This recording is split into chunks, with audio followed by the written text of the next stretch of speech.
Hello friends, आपका स्वागत है आपके अपने YouTube channel A to Z NCERT facts में। तो जो आज हमारा जो टॉपिक है वो 12th क्लास से रिलेटेड है। 12th history top 20 subjective question, जो कि जैक बोर्ड के लिए है और बाकी अन्य बोर्डों में भी इसका इस्तेमाल कर सकते हैं। इसमें जो भी टॉप 20 सब्जेक्टिव क्वेश्चन है 12th हिस्ट्री के, वो हम लोग कवर करने वाले हैं। आपके आने वाले अपकमिंग एग्जाम के लिए ये सारे सवाल काफ़ी महत्वपूर्ण हैं। तो चलिए शुरू करते हैं आज का पहला सवाल। पहला सवाल जो आपका है वो क्या कहता है, वो चलिए देखें।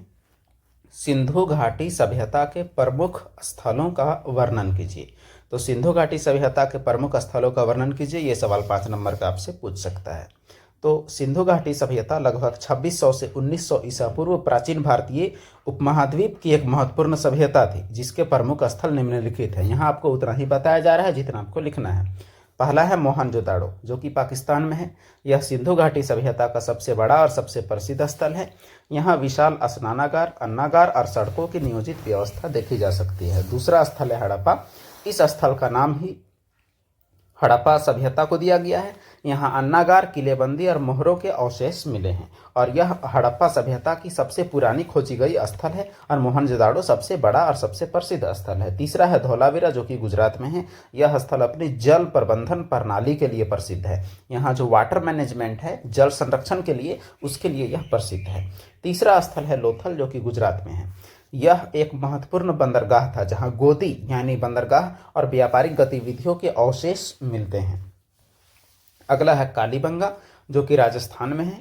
यहाँ जुते हुए खेत और अग्नि वेदिकाएं मिली हैं, जो कृषि और धार्मिक प्रथाओं को दर्शाती हैं। तो कालीबंगा यहाँ आप 5 जगह सीख गए। मोहनजोदाड़ो, हड़प्पा, यहाँ आप गौर कीजिएगा तो आपके पास 5 जगह है। एक है मोहनजोदाड़ो, हड़प्पा, धौलावीरा, लोथल और कालीबंगा। इन 5 जगहों के बारे में अगर आप थोड़ा थोड़ा एक एक लाइन पे लिखते हैं तो आपको 5 नंबर आपको आराम से मिल सकता है। इसमें कोई तरह का कोई दिक्कत नहीं है। आपको इंट्रोडक्शन में थोड़ा सा लिखना है, बस 1 लाइन का। उसके बाद आपको 5 पॉइंट दे देने हैं। अगर आप अन्य स्थलों के बारे में भी जानते हैं तो वो भी आप लिख सकते हैं। ये स्थल सिंधु घाटी सभ्यता की उन्नत नगर योजना, सामाजिक व्यवस्था और तकनीकी कौशल को प्रदर्शित करते हैं। तो लास्ट में आप एक कंक्लूजन भी लिख सकते हैं। चलिए अगला सवाल की ओर चलते हैं। हड़प्पा सभ्यता या संस्कृति की देन या उपलब्धियों का वर्णन कीजिए। यह सवाल भी आपका प्रोजेक्ट परख में दिया हुआ है और काफी इंपॉर्टेंट सवाल भी है।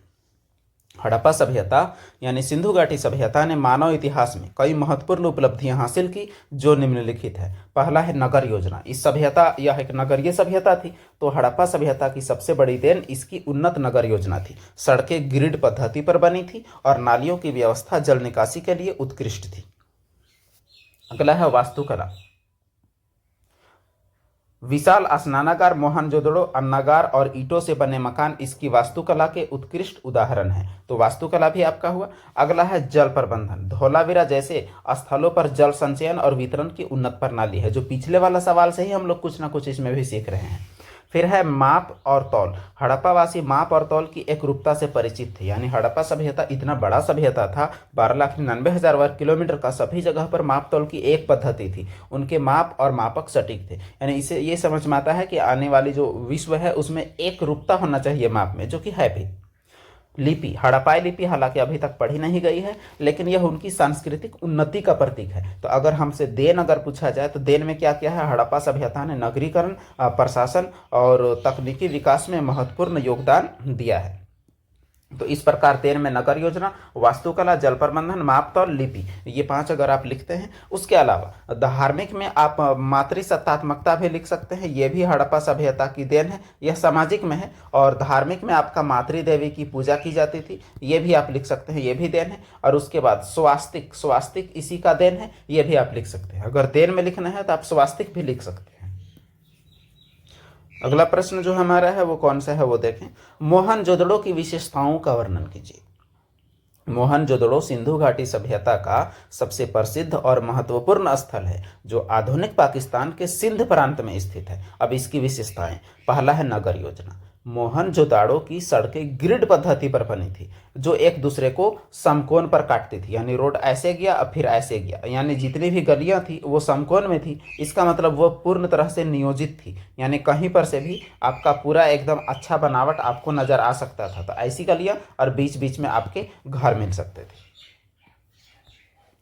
और व्यवस्थित जल निकास प्रणाली जिसमें ढकी हुई नालियां भी थी। विशाल स्नानागार, यहाँ एक स्नानागार मिला है जो धार्मिक या सामाजिक अनुष्ठानों के लिए प्रयोग किया जाता होगा। हालांकि तय नहीं है कि क्या प्रयोग, लेकिन स्नानागार मिला है। स्नानागार को आप स्विमिंग पूल भी समझ सकते हैं। एक है अन्नागार जो कि एक अनाज रखने वाला है। विशाल अन्नागार संभवतः अनाज के भंडारण के लिए उपयोग किए जाते थे। अगला है आवासीय भवन, ईंटों से बने मकान, खास करके पक्के ईंट से, अंदरूनी आंगन और सीढ़ियों वाले मकान इसकी वास्तुकला के उन्नति को दर्शाते हैं। कला और शिल्प, मोहरें, मूर्तियां, आभूषण इस सभ्यता की कलात्मक उन्नति को प्रदर्शित करती हैं। तो इस प्रकार अगर हम लोग देखें तो मोहनजोदाड़ो की विशेषताओं में एक हम लोग लिख सकते हैं, पहला में नगर योजना, दूसरा में विशाल स्नानागार, तीसरा में विशाल अन्नागार, फिर पक्की ईंटों का के भवन है, और कला और शिल्प भी हम लोग लिख सकते हैं। मोहनजोदाड़ो में जल की प्रणाली बहुत अच्छी थी, 700 कुएं थे, और मोहनजोदाड़ो शहर जो है वो 2 हिस्सों में बटी हुई थी, एक दुर्ग और एक नॉर्मल शहर। तो ये शहर अमीर और गरीब के लिए अलग अलग बटी हुई थी, ये भी आप लिख सकते हैं। ये तो नगर योजना में ही आ जाएगा, जो कि पूरा जो दुर्ग है वो आपका एक चबूतरे पर, एक ऊंचे जगह पर बना हुआ था। अगर अगले प्रश्न की ओर चलें, अच्छा, मोहनजोदाड़ो सिंधु सभ्यता की उन्नत नगरीकरण, प्रशासनिक कुशलता और तकनीकी ज्ञान का प्रतीक है। तो इस प्रकार मोहनजोदाड़ो की निम्न खासियत आपके लिए रिवीजन का काम कर सकता है। अगला सवाल हम लोग देखते हैं, हड़प्पा सभ्यता की नगर निर्माण योजना का वर्णन कीजिए। यानी इसका स्पेशल इस सवाल में नगर निर्माण योजना है, इसमें तो आपको डिटेल लिखना पड़ेगा। तो देखिए, हड़प्पा सभ्यता की नगर निर्माण योजना अत्यंत उन्नत और व्यवस्थित थी, जो इसकी प्रशासनिक और तकनीकी कुशलता को दर्शाती है। इसकी प्रमुख विशेषताएं हैं, पहला विशेषता ग्रिड पद्धति, सड़कें सीधी और एक दूसरे को समकोण पर काटती थी, इसे ग्रिड से जैसी संरचना बनती थी। दूसरा है जल निकास प्रणाली, हर मकान से नालियां जुड़ी होती थी, जो मुख्य सड़कों के नीचे बड़ी बड़ी नालियों में मिल जाती थी। यानी जो घर से नाली निकलता था वो बड़ी नालियों में मिलती थी, जो मेन रोड के किनारे होती थी। यह प्रणाली स्वच्छता और जल निकासी के लिए उत्कृष्ट थी। फिर है आवासीय और सार्वजनिक भवन। आवासीय भवन ईंटों से बने होते थे, जिसमें आंगन, रसोई और स्नानागार होते थे, और सार्वजनिक भवन जैसे अन्नागार, स्नानागार नगर के केंद्र में स्थित होते थे। यानी आवासीय पर्सनल भवन भी और सार्वजनिक भवन दोनों होते थे। फिर है किलेबंदी, कुछ नगरों में ऊंचे टीले पर किलेबंदी भी की गई थी, जो संभवतः प्रशासनिक या धार्मिक केंद्र थे। यानी जहां अमीर लोग रहते थे वहां किलेबंदी की जाती थी। इस प्रकार हड़प्पा सभ्यता की नगर योजना उसकी उन्नत इंजीनियरिंग और सामाजिक व्यवस्था को प्रदर्शित करती है। इस प्रकार से आप शॉर्ट क्वेश्चन एकदम आराम से, 5 नंबर का भी है, लेकिन अगर आप इतना लिखते हैं तो कि कम भी है थोड़ा, तो भी आपको पूरे नंबर मिलने के चांस बहुत ज़्यादा है। अगला प्रश्न हम लोग देखते हैं, हड़प्पा सभ्यता के पतन के कारणों की व्याख्या कीजिए। ये सवाल हड़प्पा से आपको 5 सवाल दिए जा रहे हैं, इसमें से एक प्रश्न तो आपका पक्का आने वाला है, इसीलिए आपको 5 दिए गए हैं। हड़प्पा सभ्यता के पतन के कारणों में विद्वानों में मतभेद है, लेकिन जो हमारा एनसीईआरटी बुक है उसके आधार पर निम्न कारण माने जाते हैं। प्राकृतिक आपदा, भूकंप, बाढ़ या सरस्वती नदी के सूखने जैसी प्राकृतिक आपदाओं ने सभ्यता को प्रभावित किया होगा। जलवायु परिवर्तन, माना जाता है कि मौसम में बदलाव जैसे सूखा, वर्षा में कमी ने कृषि और जलापूर्ति को प्रभावित किया, जिससे आर्थिक संकट उत्पन्न हुआ। अगला है नदियों का मार्ग बदलना, सिंधु और अन्य नदियां मार्ग बदलने से व्यापार और कृषि प्रभावित हुई होगी और बाढ़ भी आई होगी। आर्यों का आक्रमण, हो सकता है कुछ विद्वानों का मानना है कि आर्यों के आक्रमण ने सभ्यता को नुकसान पहुंचाया, हालांकि यह सिद्धांत विवादास्पद है। फिर है आंतरिक कारण, प्रशासनिक या सामाजिक व्यवस्था में गिरावट भी पतन का कारण हो सकता है। इन कारणों के संयोजन ने हड़प्पा सभ्यता के पतन में योगदान दिया। तो इस प्रकार अगर आपसे कारण पूछे जाएंगे तो आपके पास सॉलिड कारण तो नहीं, लेकिन जितने कारण है वो अंदाजा में आपको लिखना पड़ेगा। 1, 2, 3, 4 और 5, इतना कारण अगर आप लिखते हैं आपको 5 नंबर आराम से आपको मिलेगा। लेकिन जब भी आप कारण लिखें, शुरू में आप 1 लाइन इंट्रोडक्शन, बाद में 1 लाइन कंक्लूजन आप जरूर लिखें। अगला प्रश्न की ओर चलते हैं। सवाल है 1857 के क्रांति के कारणों की चर्चा कीजिए। अब देखिए, यहाँ तो एक लिख दिया गया है मोटा मोटी आपके जवाब के लिए, इसके पूरा डिटेल हम लोग देखते हैं। 1857 की क्रांति, जिसे भारत की प्रथम स्वतंत्रता संग्राम भी कहा जाता है, के कारण निम्नलिखित थे। पहला कारण इसका सैन्य कारण, तो भारतीय सैनिक में असंतोष था। जो भी भारतीय सैनिक अंग्रेजों के यहाँ भर्ती थे वो इसमें असंतोष था, जैसे जिसका कारण चर्बी वाले कारतूस का उपयोग जो गाय और सुअर की चर्बी से बने थे ने हिंदू और मुसलमान सिपाहियों की धार्मिक भावनाओं को ठेस पहुंचाई। फिर है आर्थिक शोषण, उस दौरान का जो हमारा समाज था उसका आर्थिक शोषण होता था, यानी भारतीयों का। ब्रिटिश नीतियों ने भारतीय अर्थव्यवस्था को बर्बाद कर दिया। किसानों और शिल्पकारों पर भारी टैक्स लगाए, जिससे गरीबी और असंतोष फैला, तो इससे भी लोग विद्रोह करने के लिए मजबूर हुए। फिर है सामाजिक और धार्मिक कारण। ईसाई मिशनरियों का प्रभाव, जो कि जबरन धर्मांतरण करवाते थे, और धर्मांतरण की नीतियों ने भारतीयों की धार्मिक भावनाओं को आहत किया। फिर है राजनीतिक कारण।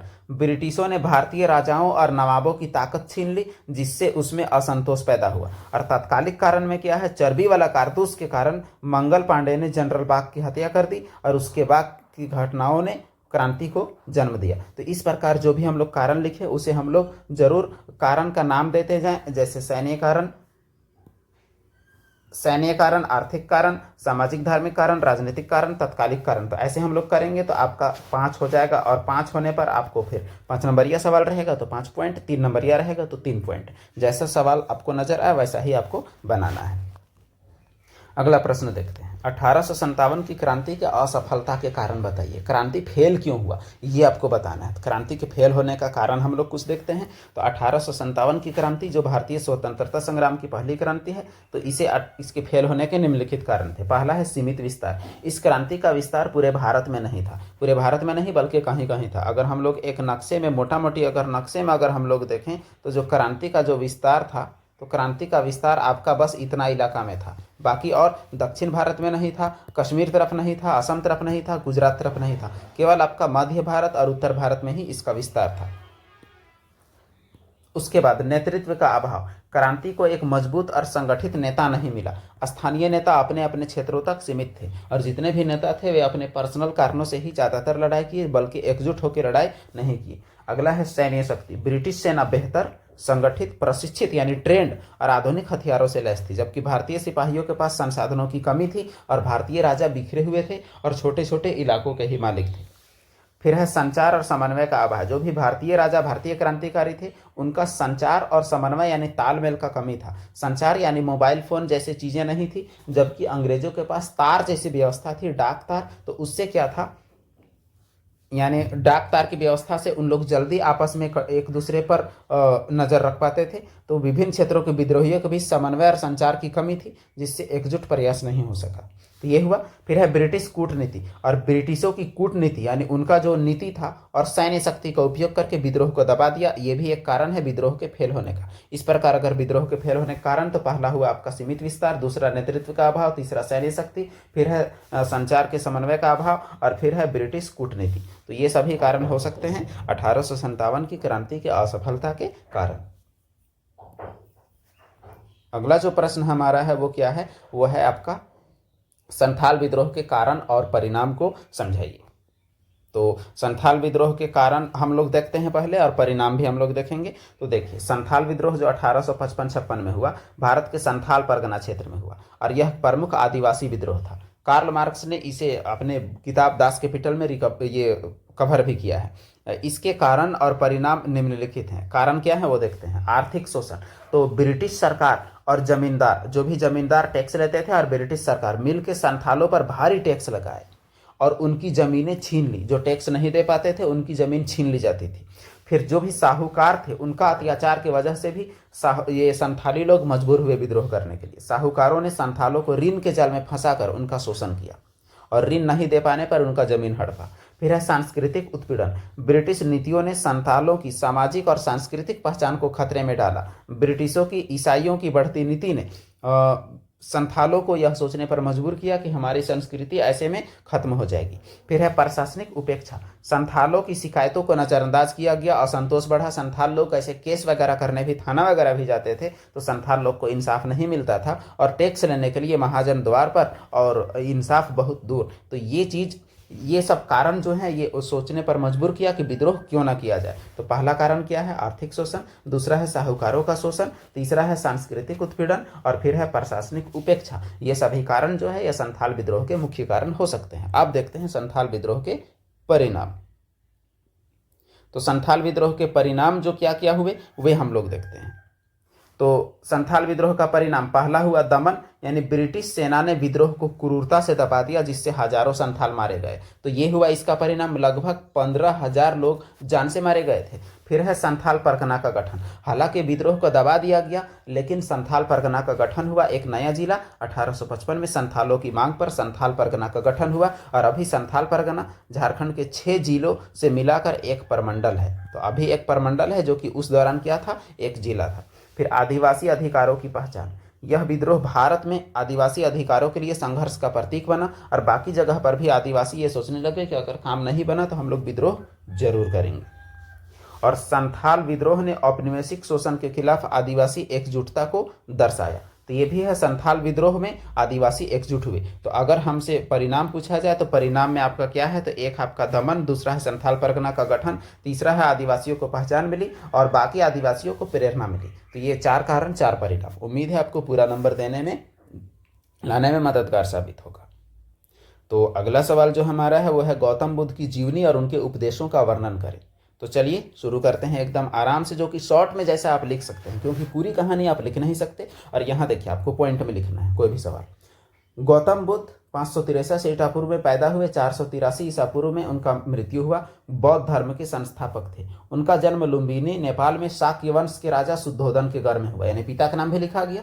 बचपन का नाम सिद्धार्थ था। अब जीवनी में इनके जीवन के 4 चरण आपको लिख देना है। आपको उम्मीद है इससे नंबर मिलेगा। जैसे पहला चरण आपका क्या है, तो पहला चरण है महाभिनिष्क्रमण, यानी जो ये घर छोड़े थे और सांसारिक सुखों से विरक्त होकर सिद्धार्थ ने 29 वर्ष की आयु में घर छोड़ा, इसे कहते हैं महाभिनिष्क्रमण। दूसरा हो जाएगा महाभिनिष्क्रमण के बाद धर्म चक्र परिवर्तन, ज्ञान प्राप्ति। तो ज्ञान प्राप्ति तो 29 साल की उम्र में घर छोड़े और 6 साल की कठिन तपस्या के बाद 35 साल की उम्र में कठिन साधना के बाद बोध गया में पीपल वृक्ष के नीचे उन्हें ज्ञान प्राप्ति हुआ और वे बुद्ध कहलाए, यानी जागृत व्यक्ति कहलाए। ये हुआ। तीसरा है आपका धर्म चक्र परिवर्तन। इसमें क्या हुआ कि जब वे बुद्ध कहलाए तो सारनाथ में उन्होंने अपना पहला उपदेश दिया, जिसे धर्म चक्र परिवर्तन कहा जाता है। चौथा आप लिखिएगा महापरिनिर्वाण। महापरिनिर्वाण मतलब महात्मा बुद्ध के मृत्यु की घटना को महापरिनिर्वाण कहा जाता है। तो देखिए यहाँ अगर आप ऐसे करके लिखते हैं, शुरू में जो आपका ये इंट्रो पार्ट है, गौतम बुद्ध जो 563 से 483 ईसा पूर्व तक जिंदगी, बौद्ध धर्म के संस्थापक, जन्म स्थान लुम्बिनी, शाक्य वंश के राजा शुद्धोधन के घर, बचपन का नाम सिद्धार्थ। अब जीवनी में आपका 4 पॉइंट, महाभिनिष्क्रमण, ज्ञान प्राप्ति और उसके बाद धर्म चक्र परिवर्तन और महापरिनिर्वाण। इन चारों को अगर आप लिखते हैं तो इनका जिंदगी पूरा तो कवर हो जा रहा है इसी में, तो आपको कुछ और लिखने का वैसा जरूरत नहीं पड़ेगा। आपको शॉर्ट में आपका नंबर मिल जाएगा। और ये सभी पॉइंट आपके लिए काफ़ी खास हैं। जब भी आप लिखें तो इसे कहानी के तरीके से मत लिखें।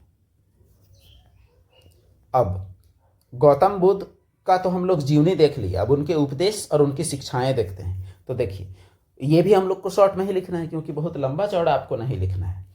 तो उनका उपदेश की अगर बात करें तो 4 आर्य सत्य उन्होंने बताया। दुख, दुख का कारण, दुख का निरोध, दुख निरोध का मार्ग।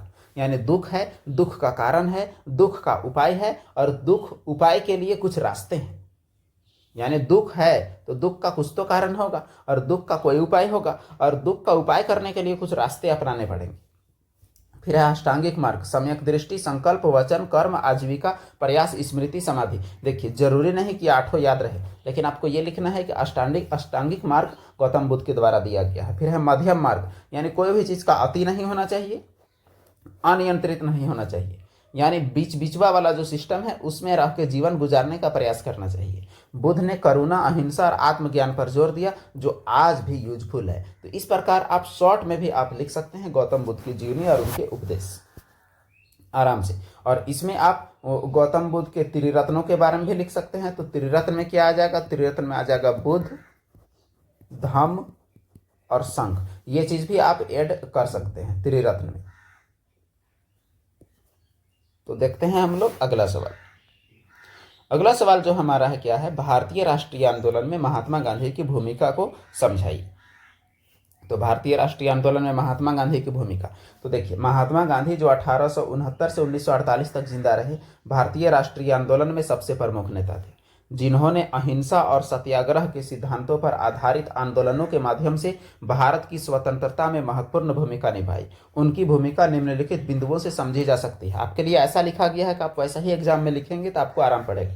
पहला पॉइंट, दक्षिण अफ्रीका से लौटकर 1915 में महात्मा गांधी भारत लौटे और उन्होंने भारतीय जनता की समस्याओं को समझने के लिए देश भर की यात्राएं की। ये हुआ पहला।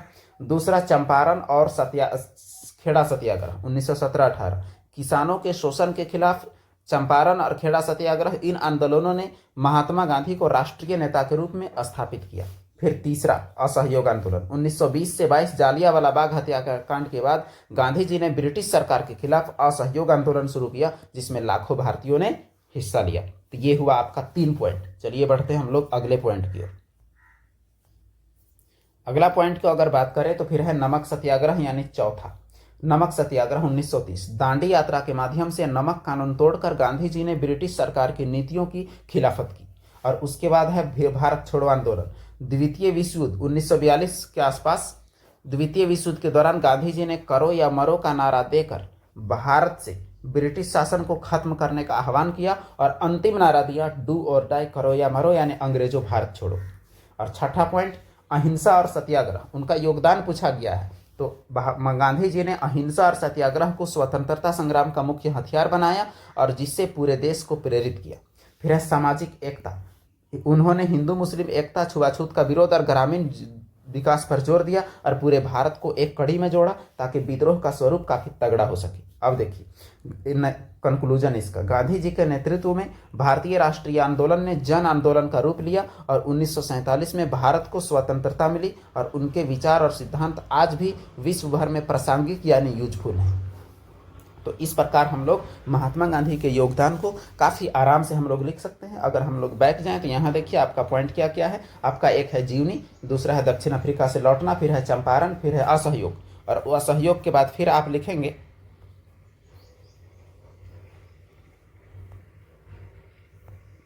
असहयोग के बाद आपके लिए है नमक सत्याग्रह, चौथा पांचवा, और फिर है भारत छोड़ो आंदोलन, फिर है अहिंसा सत्याग्रह, और फिर है सामाजिक एकता, और उसके बाद आपका क्या है कंक्लूजन। इनमें से आपको अभी 5 पॉइंट भी लिखते हैं तो आपको पूरे नंबर जरूर मिल जाएंगे। लेकिन कभी भी लिखें तो ऐसा लिखें कि टीचर को नंबर देने में अंग लगे, ऐसा न लिखे कि कितना ही नंबर दे दें। अगला सवाल देखते हैं, अस्थायी बंदोबस्ती के गुण और दोष। अस्थायी बंदोबस्ती के बारे में और उसके गुण दोष तमाम चीज़ें आपको लिखनी है। तो चलिए अस्थायी बंदोबस्ती के बारे में पहले जानते हैं। तो अस्थायी बंदोबस्ती 1793 में लॉर्ड कॉर्नवालिस द्वारा लागू किया गया। ये एक भू राजस्व व्यवस्था था, यानी जमीन का कानून था, जो मुख्य रूप से बंगाल, बिहार और उड़ीसा में लागू हुआ। इसके तहत जमींदारों को भूमि का परमानेंट यानी अस्थायी मालिक माना गया और उन्हें निश्चित टैक्स भुगतान करना होता था। अब देखिए इसकी गुण, पहला है स्थिरता, यानी गुण है कि कर की दर अस्थायी होने से जमींदारों की निश्चितता मिली, यानी कर अगर 10% है तो वो 10% ही रहा, इसमें वृद्धि बहुत लंबे समय तक नहीं होनी थी।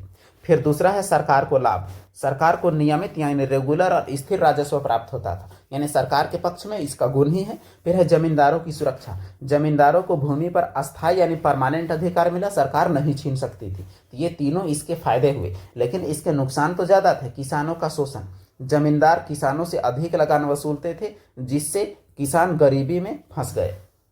और फिर है कृषि का पिछड़ापन, जमींदारों ने कृषि में सुधार के लिए कोई प्रयास नहीं किया।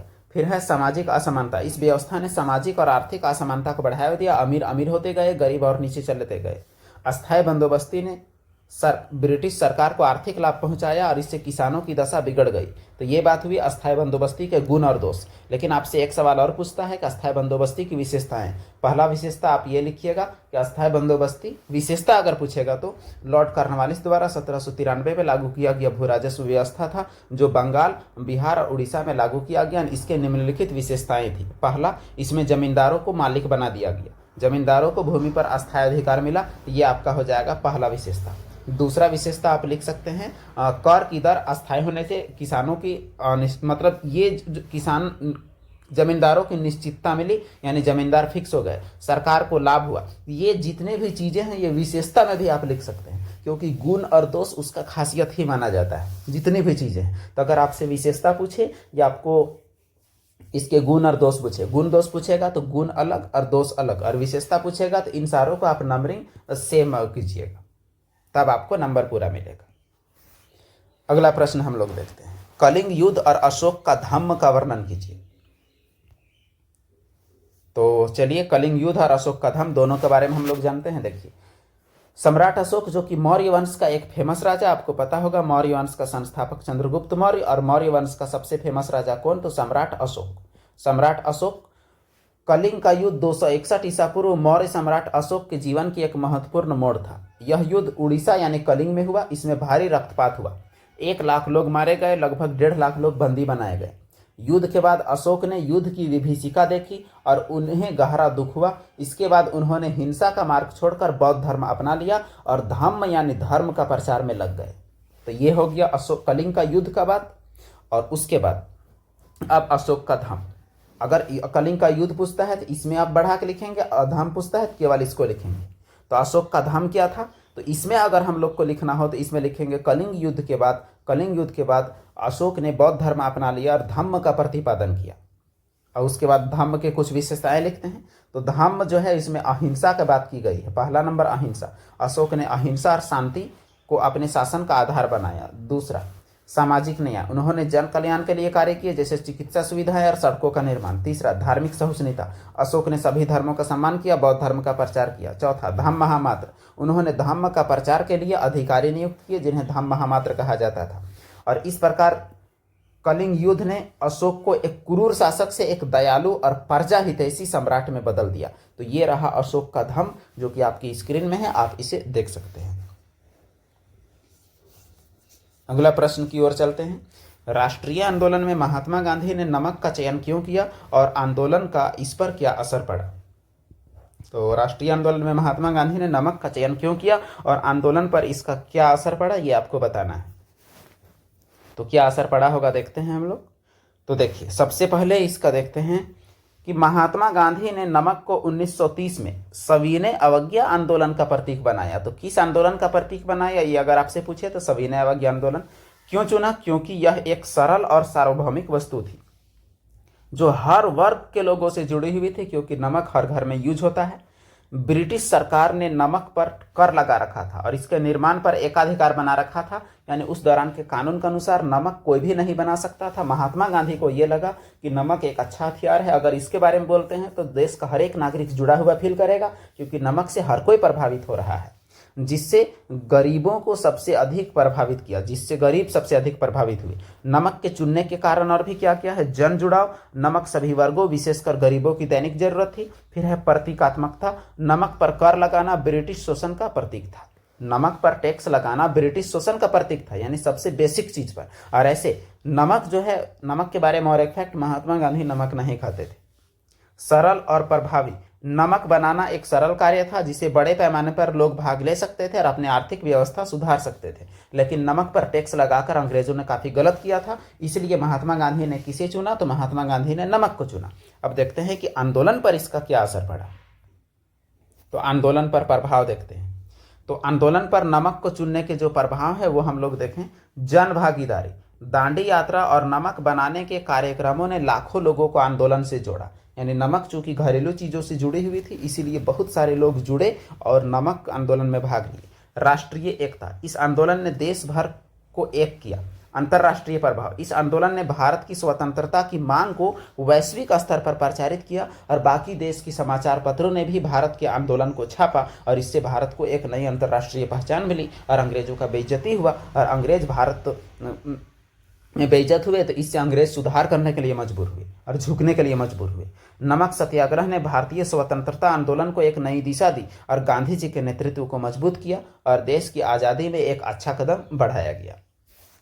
तो ये हुआ आपका राष्ट्रीय आंदोलन में नमक का चयन का कारण और इसकी भूमिका। आप कारण भी देख सकते हैं, कारण क्या है, और इसका भूमिका भी देख सकते हैं कि इसका क्या असर पड़ा आंदोलन पर।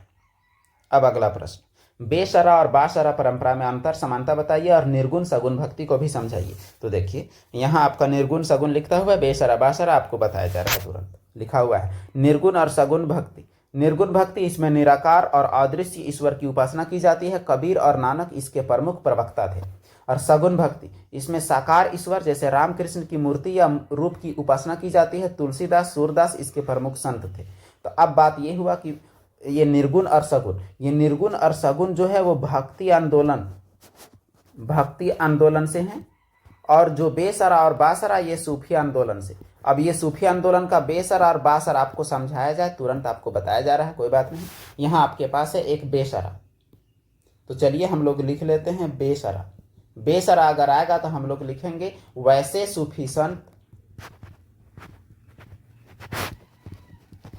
सूफी संत जो इस्लामी कानून, जो इस्लामी शरिया है उसी के आधार पर शरा है, इस्लामी शरिया यानी शरिया अर्थात कानून, इस्लामी शरिया अर्थात इस्लामी कानून के आधार पर जीवन गुजारते थे, इस्लामी कानून के आधार पर जीवन गुजारते थे, उन्हें बाशरा कहा जाता था। यहाँ गलती से आपका बेशरा लिख दिया गया है, कोई बात नहीं, इसे हम लोग बाशरा करते हैं, उन्हें बाशरा कहा जाता था। और अगर आपसे पूछा जाए बेशरा तो आप क्या कहिएगा, वैसे सूफी संत जो इस्लामी शरिया अर्थात इस्लामी कानून के आधार पर जीवन नहीं गुजारते थे। बे का मतलब के बिना और बा का मतलब के साथ, यानी कानून के आधार पर बाशरा, कानून के आधार पर नहीं तो बेशरा, ये आपको याद रखना है। और निर्गुण और सगुण, ये सवाल शॉर्ट सवाल में ही पूछेगा, लॉन्ग सवाल अगर पूछेगा तो मिला के पूछेगा, लेकिन लॉन्ग पूछने का चांस कम है, लेकिन शॉर्ट में तो आपका ये दोनों में एक सवाल आपका कंफर्म है कि आपका पूछने ही वाला है। अब हम लोग देखते हैं क्वेश्चन नंबर 15, भक्ति आंदोलन की प्रमुख विशेषताएं क्या थी। तो भक्ति आंदोलन जो कि 8वीं सदी से 17वीं शताब्दी तक भारत में एक धार्मिक और एक सामाजिक आंदोलन था, जिसने समाज को गहराई से प्रभावित किया। इसकी प्रमुख विशेषताएं निम्नलिखित हैं। पहला, ईश्वर की भक्ति। इस आंदोलन ने व्यक्तिगत ईश्वर की भक्ति पर जोर दिया, जिसमें भक्त और ईश्वर के बीच सीधा संपर्क स्थापित हो सके। दूसरा हमारा है, ये तो था पहला, दूसरा है समानता। भक्ति आंदोलन ने जाति, लिंग, वर्ग के भेदभाव को खारिज किया और सभी को ईश्वर की भक्ति का अधिकार दिया कि सभी लोग ईश्वर के सामने समान हैं, कोई जाति पाति नहीं है। तीसरा, साधारण भाषा। भक्ति संतों ने स्थानीय भाषाओं जैसे हिंदी, तमिल, मराठी में अपने विचार व्यक्त किए, जिससे आम लोगों तक संदेश पहुंचा। यानी जैसे पहले के ग्रंथ जो कि केवल संस्कृत में हुआ करते थे, तो इन चीज़ों का इन्होंने सरल भाषा में लोगों तक पहुंचाने का काम किया। चौथा, इसके विशेषताएं ही लिखना है, तो चौथा है प्रमुख संत कौन कौन है। रामानंद, कबीर, नानक, मीराबाई, तुलसीदास, चैतन्य महाप्रभु जैसे संतों ने भक्ति आंदोलन को आगे बढ़ाया। और उसके बाद पांचवा है सामाजिक सुधार। इस आंदोलन ने सामाजिक कुरीतियों जैसे छुआछूत, अंधविश्वास आदि का विरोध किया। छठा आप लिख सकते हैं एकेश्वरवाद, यानी एक ईश्वर की भक्ति पर जोर दिया, ये आपका हो सकता है। सातवां आप लिख सकते हैं कि भक्ति आंदोलन की दो परंपराएं थी, एक थी निर्गुण भक्ति और दूसरी थी सगुण भक्ति, और दोनों के बारे में आपको पीछे बताया गया। तो इस प्रकार जो आपका पॉइंट है, ये आपका बहुत सारा पॉइंट है, एग्जाम में आपका इतना में से 5 पॉइंट आपको जरूर याद होगा, लेकिन यहाँ जो ये पॉइंट जो है प्रमुख संत, ये आप जरूर लिखने का प्रयास करें। तो इसमें आपका पॉइंट ये रहा, और बाकी छठा और सातवां आपको अभी बताया गया। चलिए आगे बढ़ते हैं अगले सवाल की ओर। वर्ण व्यवस्था पर अल बिरूनी ने क्या लिखा है। तो देखिए, अल बिरूनी एक फारसी विद्वान ने 11वीं शताब्दी में भारत की यात्रा की। किसके साथ आया? महमूद गजनवी के साथ। अपनी पुस्तक किताबुल हिंद में भारतीय समाज, धर्म और संस्कृति का विस्तृत विवरण दिया। हालांकि किताबुल हिंद अरबी में लिखा। उन्होंने वर्ण व्यवस्था पर भी टिप्पणी की, जो निम्नलिखित बिंदुओं में स्पष्ट है। पहला, उन्होंने लिखा कि वर्णों का विभाजन है भारत में, यानी अल बिरूनी ने अवर्ण व्यवस्था को ब्राह्मण, क्षत्रिय, वैश्य और शूद्र में विभाजित किया नहीं, बल्कि विभाजित यहाँ देखा और बताया। उन्होंने बताया कि वह विभाजन जन्म पर आधारित है। सामाजिक असमानता। उन्होंने लिखा कि वर्ण व्यवस्था ने समाज में गहरी असमानता पैदा की है, जहां शूद्रों और अछूतों को सबसे नीचे का स्थान दिया गया है। तीसरा, धार्मिक आधार। अल बिरूनी ने बताया कि वर्ण व्यवस्था का आधार धार्मिक ग्रंथों और परंपराओं से जुड़ा है, परंपराओं में निहित है। सामाजिक प्रतिबंध, उन्होंने वर्ण व्यवस्था के कड़े नियम जैसे अंतरजातीय विवाह, भोजन संबंधी प्रतिबंध का उल्लेख किया। अल बिरूनी का विवरण भारतीय समाज की जटिलताओं को समझने में महत्वपूर्ण है। तो यहाँ जो अल बिरूनी का विवरण में वर्ण विभाजन के बारे में क्या लिखा, तो वर्ण का विभाजन देखा, शूद्र ब्राह्मण क्षत्रिय वैश्य शूद्र में सामाजिक असमानता देखा, उसका कारण बताया, धार्मिक आधार, सामाजिक प्रतिबंध को बताया। तो यह रहा आपका चौथा। और पांचवा में आप लिख सकते हैं कि अल बिरूनी ने भारतीय समाज का एक आईना दिखाया कि उस दौरान भारतीय समाज कैसा था। अभी का जानकारी उस दौरान के बारे में अल बिरूनी का जो किताबुल हिंद है उससे हम लोग को मिलता है। तो इस प्रकार यह ग्रंथ काफ़ी महत्वपूर्ण है। और ये सवाल भी पूछता है कि अल बिरूनी किसके साथ आया था, तो महमूद गजनवी के साथ। अल बिरूनी कहाँ का था, तो कहाँ का था, तो जवाब आपका हो जाएगा ख्वारिज़म। ये भी बात आपको याद रखना है। अल बिरूनी का किताब का नाम क्या था, ये पूछेगा तो जवाब होगा आपका किताबुल हिंद। किताबुल हिंद कौन भाषा में है, तो जवाब होगा आपका अरबी। ये कितने पाठ में है, तो जवाब होगा आपका 80। अगला प्रश्न, जैन धर्म की शिक्षाएं और सिद्धांत क्या हैं। तो यहाँ तो जैन धर्म के डायरेक्ट देखिए, जैन धर्म के शिक्षाएं और सिद्धांत अगर आपका पूछेगा तो यहाँ पहला लाइन शुरू कीजिएगा कि जैन धर्म के संस्थापक महावीर जैन थे और जैन धर्म के 24 तीर्थंकरों में पहले तीर्थंकर आदिनाथ थे और जैन धर्म की निम्नलिखित शिक्षाएं हैं, तब जाके शुरू करिएगा। जैन धर्म भारत की प्राचीन धार्मिक परंपराओं में से एक है जिसकी शिक्षाएं और सिद्धांत निम्नलिखित हैं। पहले आपको महावीर जैन के बारे में लिख लेना है एक लाइन कि महावीर जैन इसके संस्थापक और 24 तीर्थंकर में पहला तीर्थंकर कौन, आदिनाथ या ऋषभदेव। ये बात आपको लिखना है, आपका इंप्रेशन अच्छा बनेगा उससे। और उसके बाद आपको लिखना है इसकी शिक्षाएं। पहला शिक्षा क्या है, अहिंसा। जैन धर्म में अहिंसा यानी हिंसा न करना सबसे महत्वपूर्ण सिद्धांत है। इसमें मन, वचन, कर्म में से किसी भी प्राणी को नुकसान न पहुंचाने पर जोर दिया गया है। किसी के मन को नुकसान नहीं पहुंचाना है, वचन को नुकसान नहीं पहुंचाना है, कर्म यानी मन से, वचन से, कर्म से किसी भी प्रकार से कोई प्राणी को नुकसान नहीं पहुंचाना है, यानी बोली से भी आपको दुख नहीं देना है। फिर आपका दूसरा है सत्य बोलना। सत्य बोलना और सच्चाई का पालन करना जैन धर्म का मूल सिद्धांत है। फिर है अस्ते यानी चोरी ना करना, चोरी ना करना और दूसरों की वस्तुओं का सम्मान करना। चौथा है ब्रह्मचारी यानी इंद्रियों पर नियंत्रण और शुद्ध आचरण। और पांचवा है अपरिग्रह यानी संग्रह ना करना, धन जमा ना करना और आवश्यकता से अधिक वस्तुओं का त्याग करना ताकि बाकी जरूरतमंदों को भी पूरे। फिर है कर्म सिद्धांत। जैन धर्म में कर्म को आत्मा के बंधन का कारण माना जाता है और कर्मों को नष्ट करके ही मोक्ष प्राप्त किया जा सकता है, यानी आपको इस संसार की मोह माया आप छोड़ेंगे तभी आपको मोक्ष की प्राप्ति होगी। इस प्रकार ये जैन धर्म की शिक्षाएं और सिद्धांत आपके सामने हैं। तो जैन धर्म के सिद्धांत में आप महावीर जैन के बारे में जरूर लिखेंगे। अगला सवाल, असहयोग आंदोलन के कारण और परिणाम क्या हुए। तो असहयोग आंदोलन जो कि शुरू हुआ कब, तो बाल गंगाधर तिलक की मृत्यु जिस दिन हुई 1 अगस्त 1920 को, उस दिन शुरू हुआ। तो 1920 को शुरू हुआ। भारतीय स्वतंत्रता संग्राम का एक महत्वपूर्ण आंदोलन था जिसे महात्मा गांधी ने शुरू किया और इसके कारण और परिणाम निम्नलिखित है। कारण, अब इसका कारण क्या था, 1 अगस्त 1920 को शुरू हुआ आंदोलन का, तो पहला कारण जालियांवाला बाग हत्याकांड। अमृतसर में निर्दोष लोगों की हत्या ने देश भर के लोगों में आक्रोश पैदा किया और महात्मा गांधी को भी लगा कि अब बड़ा आंदोलन शुरू करने का वक्त आ गया है। दूसरा कारण है रॉलेट एक्ट। इस कानून ने ब्रिटिश सरकार को बिना मुकदमा चलाए लोगों को गिरफ्तार करने का अधिकार दिया और इसीलिए रॉलेट एक्ट को नो वकील,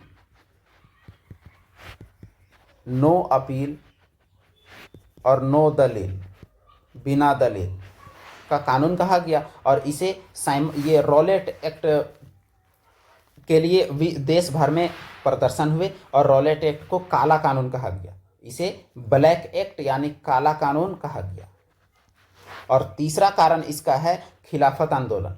मुसलमानों के खिलाफ ब्रिटिश नीतियों के कारण हिंदू मुस्लिम एकता बनी। तो ये तीन कारण रहे असहयोग आंदोलन के। और असहयोग आंदोलन के समय ही महात्मा गांधी अपने बाल और अपने कपड़ों का त्याग किए थे। अब परिणाम में अगर हम लोग देखें तो परिणाम इसका क्या है, परिणाम हुआ जन जागरण, यानी आंदोलन ने लाखों लोगों को स्वतंत्रता संग्राम से जोड़ा। सामाजिक एकता, हिंदू मुस्लिम एकता मजबूत हुई। ब्रिटिश सरकार को झटका, आंदोलन ने ब्रिटिश सरकार की नीतियों को चुनौती दी। चौरी चौरा कांड। परिणाम में फरवरी 1922 की हिंसक घटना के बाद महात्मा गांधी ने इस आंदोलन को वापस ले लिया। तो 1 अगस्त 1920 को शुरू हुआ आंदोलन 5 फरवरी 1922 को चौरा चौरी कांड के साथ खत्म हुआ। ये 5 फरवरी कांड हुआ और 11 फरवरी 1922 को यह आंदोलन खत्म कर दिया गया और महात्मा गांधी को इसके लिए 6 साल की जेल भी हुई।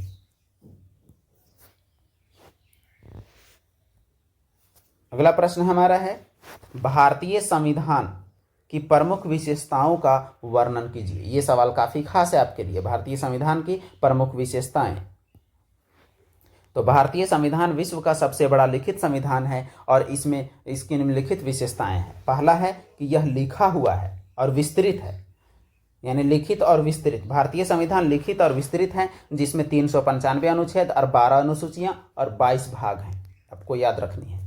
दूसरा, संघीय व्यवस्था। संविधान में संघीय व्यवस्था को अपनाया गया है, जिसमें केंद्र और राज्य के बीच शक्तियों का बंटवारा किया गया है। तीसरा, लोकतंत्र, लोकतांत्रिक गणराज्य। भारत एक लोकतांत्रिक गणराज्य है जहां की शासन की सर्वोच्च शक्ति जनता के हाथों में है। चौथा, मौलिक अधिकार। संविधान के नागरिकों को समानता, स्वतंत्रता और धार्मिक स्वतंत्रता जैसे मौलिक अधिकार प्रदान किए गए हैं। पांचवा, राज्य के नीति निर्देशक तत्व। ये तत्व सामाजिक और आर्थिक न्याय सुनिश्चित करने के लिए सरकार को गाइड करते हैं।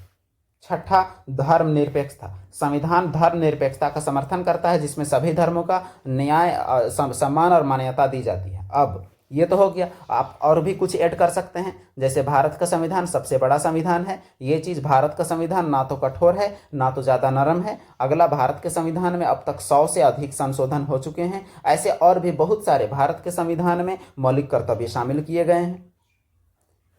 तो ऐसे करके आप पॉइंट बढ़ा सकते हैं। बहुत सारी चीज़ें हैं, ये सवाल आपके लिए खास है, इसमें पॉइंट बना के लिखिएगा, आपको नंबर इसमें जरूर मिलेगा। अब निम्नलिखित पर नोट लिखिए। पहला है आपका रॉलेट एक्ट। तो रॉलेट एक्ट क्या था? तो रॉलेट एक्ट जो कि 1919 में आया था, रॉलेट एक्ट ब्रिटिश सरकार द्वारा पारित एक कानून था, जिसे काला कानून भी कहा जाता था। इसके तहत ब्रिटिश सरकार को बिना मुकदमा चलाए किसी भी व्यक्ति को गिरफ्तार करने और उसे जेल में बंद करने का अधिकार मिल गया। इसका उद्देश्य भारतीय राष्ट्रवादी गतिविधियों को दबाना था, यानी भारत को आज़ाद कराने के लिए जो लोग थोड़ा इधर उधर हो रहे थे, उनकी गतिविधियों को दबाना था।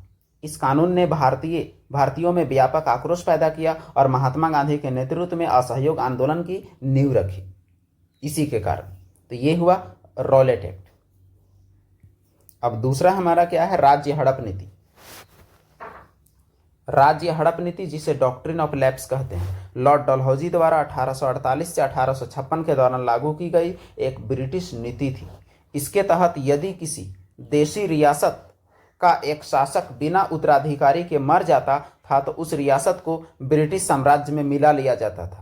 और इस नीति के कारण सतारा, नागपुर, झांसी और अवध जैसी कई रियासतें ब्रिटिश साम्राज्य का हिस्सा बन गई और यह नीति भारतीय नागरिकों में असंतोष का कारण बनी। ये राज्य हड़प नीति के बारे में पॉइंट वाइज कैसे लिखिएगा? तो पहला पॉइंट आप ये लिख सकते हैं कि राज्य हड़प नीति डलहौजी लाया।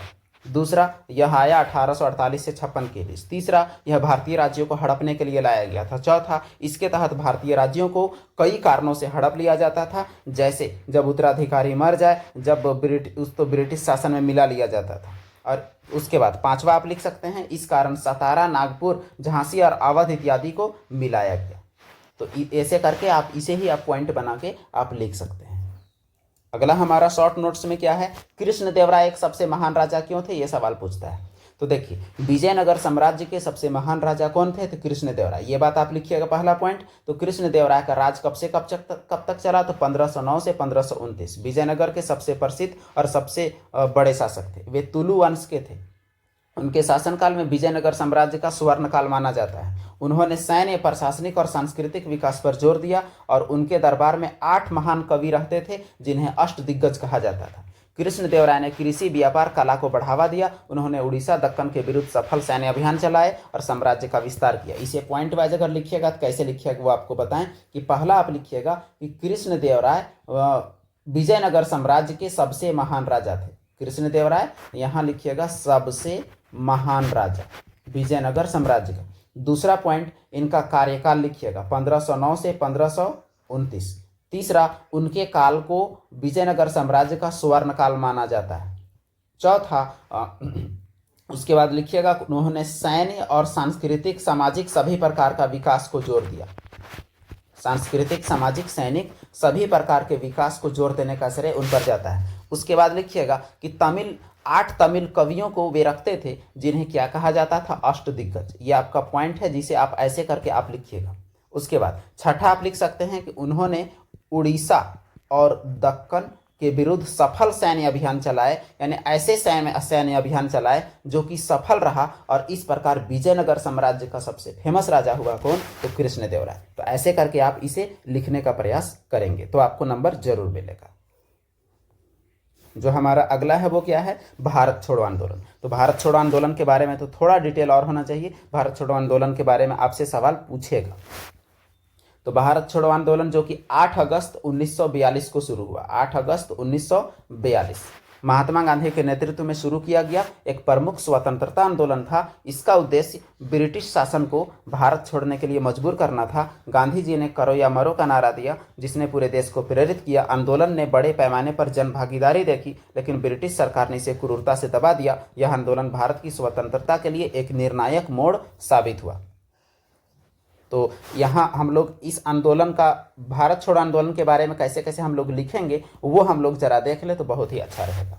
तो जब भारत छोड़ो आंदोलन अगर आपका आएगा तो आप क्या लिखिएगा, पहला पॉइंट लिखिएगा कि भारत छोड़ो आंदोलन 8 अगस्त 1942 को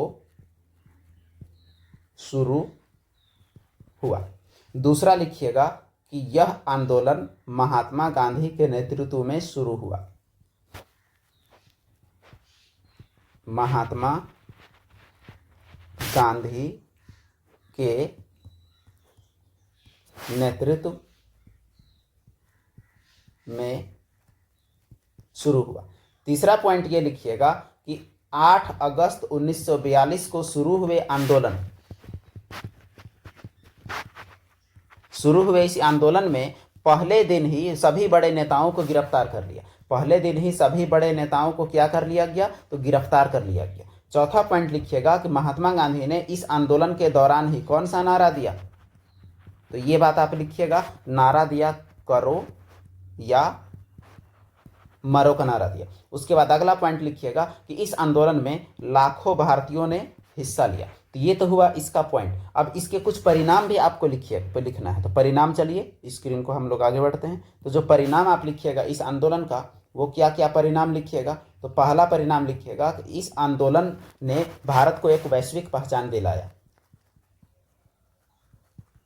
इस आंदोलन ने भारत को एक वैश्विक पहचान दिलाया और अंग्रेजों का विश्व स्तर पर बेइज्जती हुआ, और जिससे अंग्रेज ये सोचने लगे कि अब भारत में टिकना आसान नहीं है, और अंग्रेज भारत छोड़ के जाने पर मजबूर होने लगे। और इसी आंदोलन का देन है कि 1944 आसपास में जो ब्रिटेन में क्या हुआ कि ब्रिटेन में चुनाव होने वाला था, तो एक पार्टी था लेबर पार्टी। तो लेबर पार्टी घोषणा किया कि अगर हम जीत जाते हैं भारत को आज़ाद कर देते हैं, और उसके बाद चुनाव में लेबर पार्टी जीत भी जाता है, और उसके बाद भारत को आज़ाद करने के बारे में आगे सोचा जाता है, और इस प्रकार भारत आज़ाद हो जाता है। तो ये रहा आपका कुछ पॉइंट। अब हम लोग इसी वीडियो में हम लोग कुछ और भी देख लेते हैं। जितने भी शॉर्ट क्वेश्चन हैं अगर वो भी हम लोग देख लें तो काफ़ी अच्छा रहेगा। तो हमारे आने वाले एग्जाम में जितने भी शॉर्ट क्वेश्चन हो सकते हैं उन सभी सवालों को हम लोग देखने का प्रयास करते हैं। तो चलिए शॉर्ट क्वेश्चन में हमारा जो पहला सवाल है वो हम लोग देखें कि ये हमारा पहला सवाल है। पहला सवाल में क्या है, खानका से आप क्या समझते हैं। तो खानका अगर सवाल आता है तो आपको केवल ये लिखना है कि सूफी संतों का निवास स्थान और सूफी संतों का उपदेश स्थान। सूफी संतों का रहने और उपदेश देने का स्थान को खानका कहा जाता है। आपको बस एक लाइन में आपको लिखना है, आपको जवाब पूरा मिलेगा। सूफी संतों का रहने और उपदेश देने का स्थान जो होगा उसे ही हम लोग क्या कहेंगे, तो उसे ही हम लोग कहेंगे खानका। ये हुआ हमारा पहला सवाल। और फिर दूसरा सवाल हमारा क्या है, दूसरा सवाल है मोहनजोदड़ो का शाब्दिक अर्थ क्या है। तो इसका जवाब क्या हो जाएगा, मृतकों का टीला। और उसके बाद 1857 की क्रांति का तात्कालिक कारण, तो इसमें आप क्या लिखिएगा, चर्बी वाला कारतूस। ये आपको पता है। निर्गुण सगुण भक्ति में क्या अंतर था, तो निर्गुण में निराकार ईश्वर की प्रार्थना की जाती थी और सगुण में मूर्ति का पूजा की जाती थी। अगला सवाल, भारत छोड़ो आंदोलन कब और किसके द्वारा शुरू किया गया था। इसका जवाब लिखिएगा कब, तो 8 अगस्त 1942। कौन, तो जवाब हो जाएगा आपका महात्मा गांधी। बस यहाँ आपको कुछ ज़्यादा लिखने की ज़रूरत नहीं है। प्राचीन भारतीय इतिहास के अध्ययन के कौन कौन से स्रोत हैं। ये सभी सवाल आपके 2 मार्क्स वाले हैं। जितने भी सवाल अभी कराया जा रहा है ये केवल 2 मार्क्स वाले हैं। अध्ययन के स्रोत अगर पूछा जाएगा तो पुरातात्विक और साहित्यिक 2 प्रकार के स्रोत आप लिखिएगा। एक स्रोत कौन सा है, पुरातात्विक स्रोत, और दूसरा स्रोत हो जाएगा कौन सा, तो दूसरा हो जाएगा साहित्यिक स्रोत। और उसके बाद भक्ति आंदोलन की 2 महिला संतों का आपको नाम लिखना है। भक्ति आंदोलन में 2 महिला संतों का अगर नाम लिखना है तो एक नाम आप लिखिएगा अंडाल और एक नाम आप लिखिएगा कराइकल। अगर आपको याद ना हो तो और एक नाम आपको हेल्प करेगा मीराबाई। ये तीनों में से कोई भी 2 नाम आप लिख लीजिए, आपको जवाब मिल जाएगा। हड़प्पा सभ्यता की भौगोलिक आकृति कैसी थी, त्रिभुजाकार। क्षेत्रफल कितना, 12,99,000 वर्ग किलोमीटर। ये आपको याद रखना है। अब अगले सवाल की ओर बढ़ते हैं। इसमें हम लोग किए कितने प्रश्न, तो इसमें हमारा हुआ 2, 2 4, 2 6, 2 8, ऐसे करके हम लोग 5 सेट करने वाले हैं। तो 8 बच्चे आपका कितना हो जाएगा, तो 40 प्रश्न हम लोग करने वाले हैं। हो ना हो आपका यही वीडियो से सवाल आपका रहने वाला है। अगला प्रश्न, धम्म का प्रचार करने के लिए अशोक ने श्रीलंका किनको भेजा। ये है सवाल। तो अशोक ने श्रीलंका किनको भेजा, आप थोड़ा सा अपना दिमाग भी आप लगाने का कोशिश करें। तो अपना बेटा बेटी तो आपको पता है, अपना बेटा बेटी को भेजा, लेकिन उनका नाम आपको लिखना है। एक नाम, बेटा का नाम हो जाएगा महेंद्र और बेटी का नाम हो जाएगा क्या, तो संघमित्रा। तो आपको लिखना है अशोक ने बौद्ध धर्म का प्रचार करने के लिए श्रीलंका अपने पुत्र महेंद्र और पुत्री संघमित्रा को भेजा। अल बिरूनी के यात्रा वृत्तांत का क्या नाम है, तो आपका क्या जवाब होना चाहिए, किताबुल हिंद।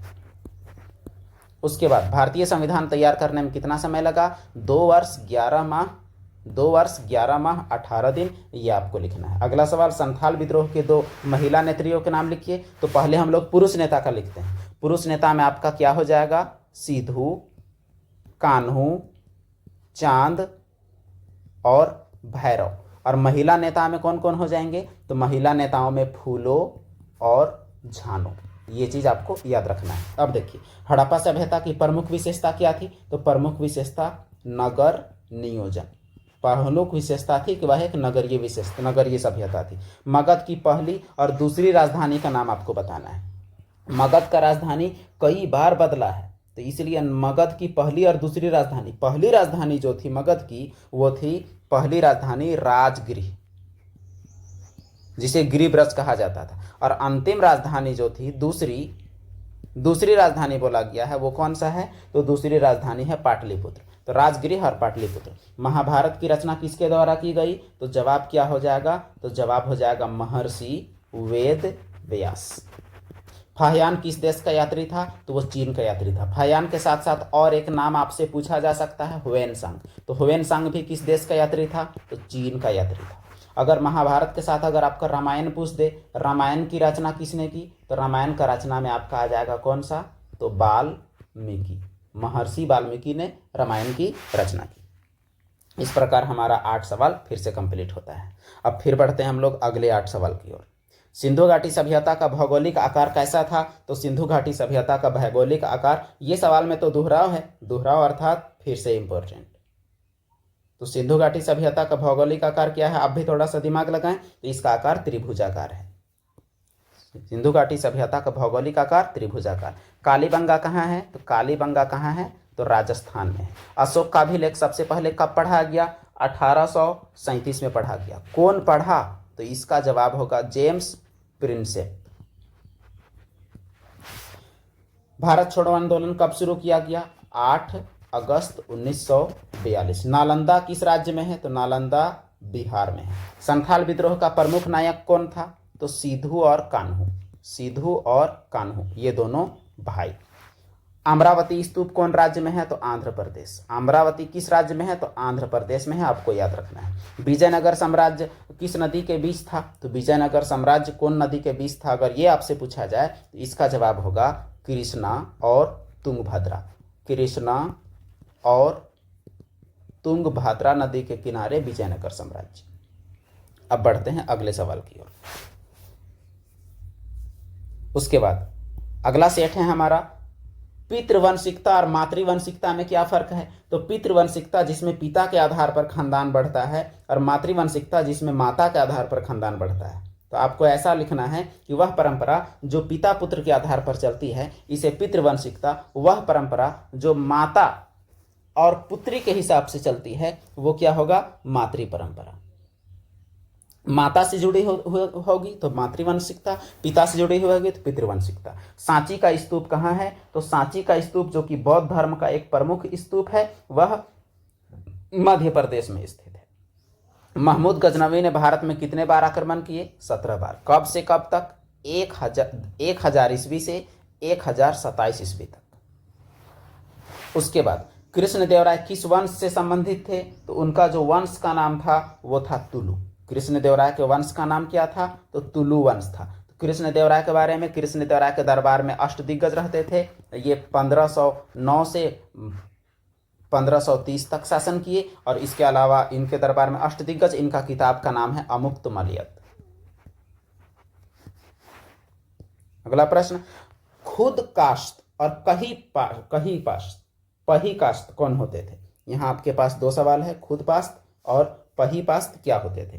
तो देखिए, खुद पास्त वे किसान होते थे जहां जमीन होगा वहीं खेती करते थे, और पही कास्त दूसरा जगह में जाके दूसरे गांव में ठेका पर खेती करते थे। यानी खुद का जमीन में खेती करना, ठेका का जमीन पर खेती करना, बस काश्तकारी कृषि को बोलते हैं।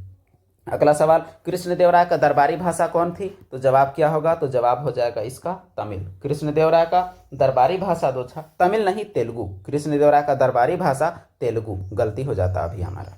बंगाल का पहला गवर्नर जनरल कौन? ये सवाल वह काफी खास है। बंगाल का पहला गवर्नर जनरल कौन? तो Warren Hasting. Warren Hasting Bengal का पहला गवर्नर जनरल। यहां बंगाल का पूछा गया है। अगर भारत का पहला अगर आपसे पूछता तो भारत का हो जाता पहला विलियम बेंटिक। पहला वायसराय पूछता तो जवाब हो जाता लॉर्ड कैनिंग। अंतिम वायसराय पूछता जवाब हो जाता लॉर्ड माउंटबेटन। पहला वायसराय लॉर्ड कैनिंग। अगला सवाल देखिए, भारत का प्रथम अखिल भारतीय सम्राट कौन था? तो भारत का प्रथम अखिल भारतीय सम्राट चंद्रगुप्त द्वितीय को कहा जाता है, जिनके दरबार में नवरत्न भी रहा करते थे। और चंद्रगुप्त द्वितीय कौन सा वंश से संबंधित? तो गुप्त वंश से संबंधित, समुद्रगुप्त का बेटा। अब ये लास्ट सेट, मेगा स्थरीज भारत किसके दरबार में आया था? तो जवाब चंद्रगुप्त मौर्य के दरबार में। ये चंद्रगुप्त 2 वाला नहीं है, ये मौर्य वंश के हैं। स्तूप क्या है? तो स्तूप बौद्ध धर्मस्थल है। स्तूप अगर पूछेगा तो आपका जवाब क्या होगा? बौद्ध धर्मस्थल को क्या कहते हैं? स्तूप कहते हैं। और इसका निर्माण गौतम बुद्ध के मृत्यु के बाद अवशेषों पर बनाया गया है। अगला सवाल है, इंडो इस्लामिक स्थापत्य शैली की 2 विशेषताओं को लिखिए। तो इंडो इस्लामिक स्थापत्य शैली की पहला विशेषता जो होगा वो होगा गुंबद, यानी इसमें गुंबद बनाया जाता है। और दूसरा हो जाएगा मीनार, इसमें मीनार बनाया जाता है। और भी आप लिख सकते हैं मेहराब, इसमें मेहराब बनाया जाता है। अगला सवाल जो हमारा है वो क्या है? यहाँ देखिए, खुद काश्त और पही काश्त। खुद काश्त खुद का खेत में खेती करना, और पही काश्त दूसरे का खेत में खेती करना, दूसरे गांव में जाके। पूर्ण स्वराज का प्रस्ताव कांग्रेस के किस अधिवेशन में और कब पास किया गया? तो इसका सही जवाब क्या हो जाएगा? तो 29 दिसंबर 1929 के लाहौर अधिवेशन में पास किया गया। इसके अध्यक्ष कौन? तो जवाहरलाल नेहरू। भारत छोड़ो आंदोलन कब और किसने शुरू किया? 8 अगस्त 1942 को महात्मा गांधी ने शुरू किया। अगला प्रश्न, 1857 के विद्रोह में भूमिका निभाने वाले 2 महिलाओं के नाम लिखिए। तो महिला में हो जाएगा एक बेगम हजरत महल, और दूसरा अगर आप कहिएगा तो दूसरा रानी लक्ष्मीबाई। ये सवाल भी काफी खास है। अगला प्रश्न जो हमारा है और आज का आखिरी प्रश्न, सवाल है निर्गुण भक्ति से क्या अभिप्राय है। तो निर्गुण भक्ति भक्ति आंदोलन में भक्ति का वह रूप है जिसमें ईश्वर के निराकार रूप की पूजा की जाती है, यानी कोई भी प्रकार का कोई भी मूर्ति पूजा इसमें नहीं किया जाता। इसे हम लोग क्या कहते हैं, इसे निर्गुण भक्ति कहा जाता है। तो इस प्रकार देखिए इतने शॉर्ट समय में केवल 1 घंटे में हमने कितना सवाल किया, तो हमने किया 8 सेट, 8 क्वेश्चन का 5 सेट, 8 बचे 40 और उसके बाद 20 क्वेश्चन, यानी 40 और 20 आपका कितना हो गया, तो आपका टोटल 60 क्वेश्चन। तो चलिए ये आपके एग्जाम के लिए काफ़ी मददगार साबित होंगे। एग्जाम आपका जरूर जुटेगा, अच्छा से पढ़िए। Best of luck. धन्यवाद इस वीडियो को देखने के लिए।